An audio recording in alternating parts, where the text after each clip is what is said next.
Welcome back. So the city of Johannesburg has 14 days to get its finances in order.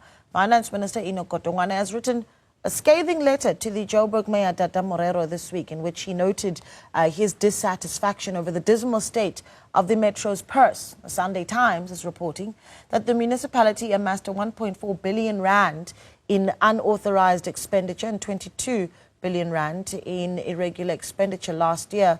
The publication says Godongwana has threatened to partially withhold Treasury funding if Morero fails to take urgent remedial action. The Johannesburg Crisis Alliance's Mr. Eunice Chamda joins us for more. He is, of course, coordinator for the Johannesburg Crisis Alliance. Mr. Chamda, good evening to you. Thank you so much for joining us. It certainly says a lot when you've got the finance minister writing to the Joburg mayor, might I add, just months before we get into hosting the nations of the G20. What do you make of that? Yes, good evening, and thank you for having us. Certainly cause for concern. You wouldn't have a minister writing to a mayor if there weren't serious concerns about the state of the finances of the city. And I think it's a signal that all is not well. And I think that, it would be interesting to read the full details of the letter that was written to the mayor. But from what we gather in the media, there are serious concerns about the failure of the city to act in terms of its unauthorized, irregular, fruitless and wasteful expenditure, which seems to be at the heart of this particular intervention by the minister. And yes, it comes as we are approaching the G20 summit. So it's certainly a cause for concern, especially the implications of the threat by the minister to withhold funding. That would be just catastrophic for the residents of the city. Yeah, I do want to get into what that would look like, but let's park that for later because let's crunch the numbers here a little bit.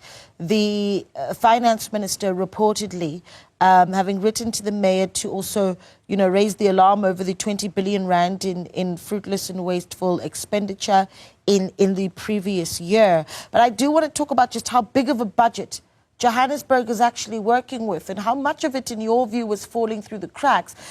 And not just as we look at the balance sheet, for instance, for the city of Johannesburg and the Metro, but especially what it does to service delivery, electricity, water, massive problems in Johannesburg. Yes, the city manages a massive budget of almost 90 billion, which is, it's huge. And of course, a budget like that has to be very well managed. It has to be carefully managed so that it can deliver services to the people of the city.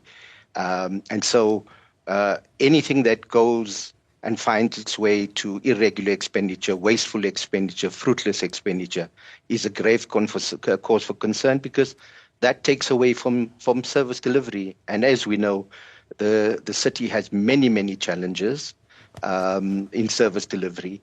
And should there be a reduction in grants, you can imagine all these major projects that are intended to deal with infrastructure problems like water and sanitation, electricity. If those, are suddenly pulled back, that would be catastrophic for the city.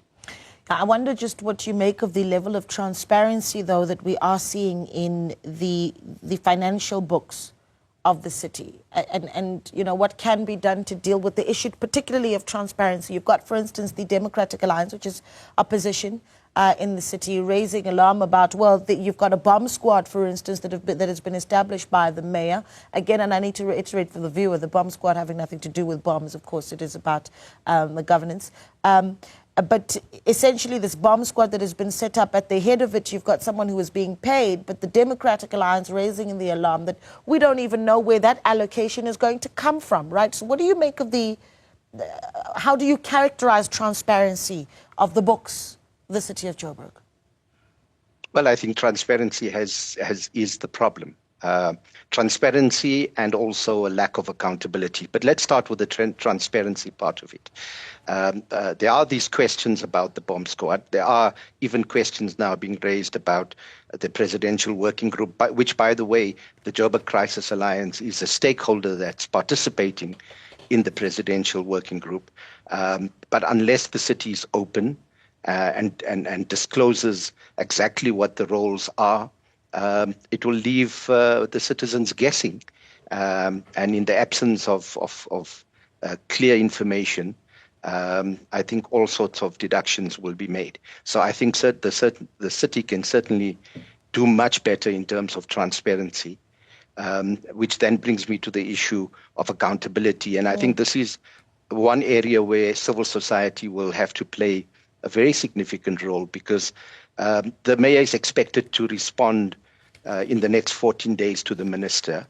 And that response will be extremely important for the people of the city to know exactly what are the commitments that the mayor is making in terms of dealing with this unauthorized, irregular, fruitless, and wasteful expenditure, and who will hold the city accountable for those commitments that are made. Will there be consequence management that will come from those commitments that are made?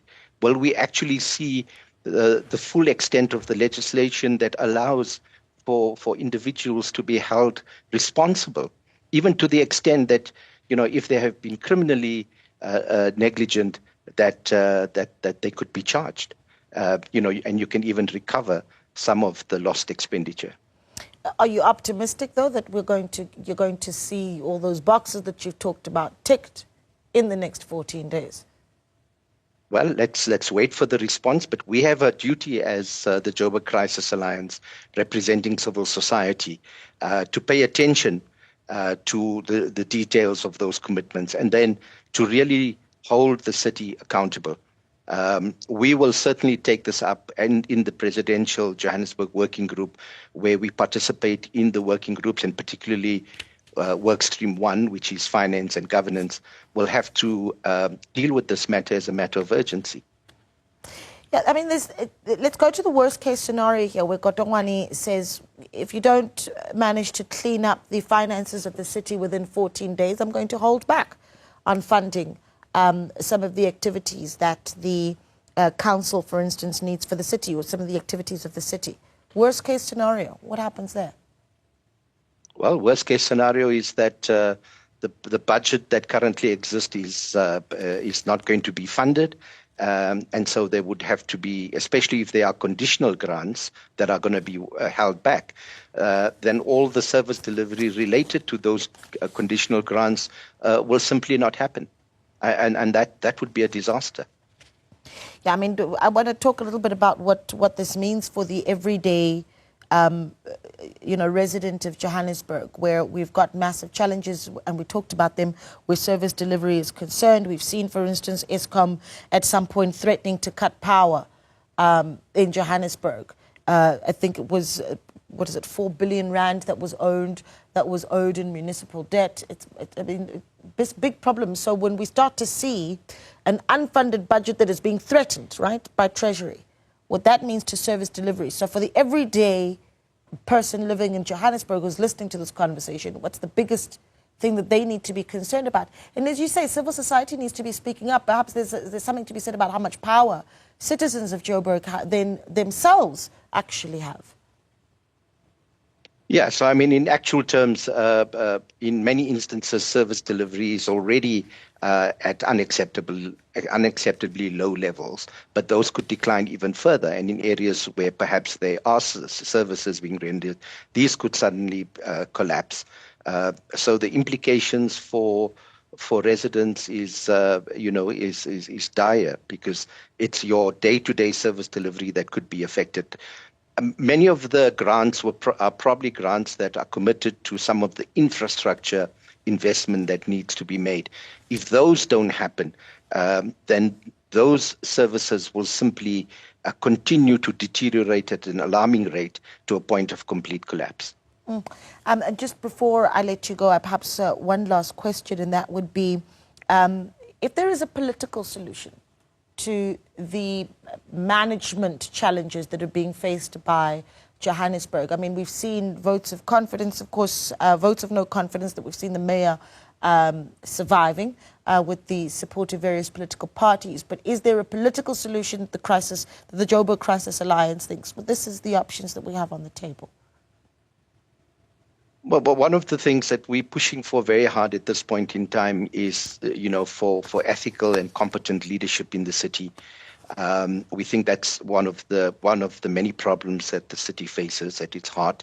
But also, our politics has to mature and mature quickly in the interest of the people of Johannesburg, because you can't have alliances that are unstable and that simply use the city for its own political purposes without considering the services to the people. Yeah. Mr. Chamda, we do appreciate your time. Thank you so much for speaking to us. I guess we'll chat as we get closer to that deadline. Yes, let's wait for the 14 days and let's see exactly what commitments emerge. Yeah, let's see what the mayor does with that 14 days that has been given to him by the finance minister, Enoch Godongwana, giving Mayor Dada Morero 14 days to clean up the finances of the city of Johannesburg. Thanks as well to the Johannesburg Crisis Alliance's coordinator, Mr. Eunice Chamda.